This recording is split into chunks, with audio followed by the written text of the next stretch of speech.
Hello friends, ఎలా ఉన్నారు అందరూ? ఈ బ్లౌజ్ చూసారా? Dark blue colour. సో, నేను వెనక అనేది హోల్ అనేది ఇలా వాటర్ డ్రాప్ షేప్‌లో పెట్టాను.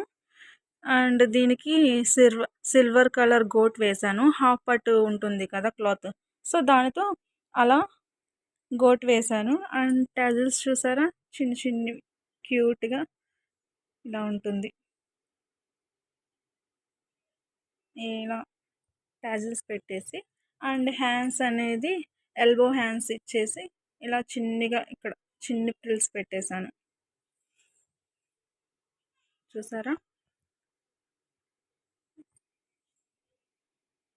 వాటర్ డ్రాప్ షేప్ హోల్ పెట్టేసి చిన్ని ప్రిల్స్ ఇచ్చేసి బ్లౌజ్ని అనేది ఇలా స్టిచ్ చేశాను. సో ఎలా ఉందో చిన్ని కామెంట్ చేయండి. Please like, share and subscribe our YouTube channel. Thank you.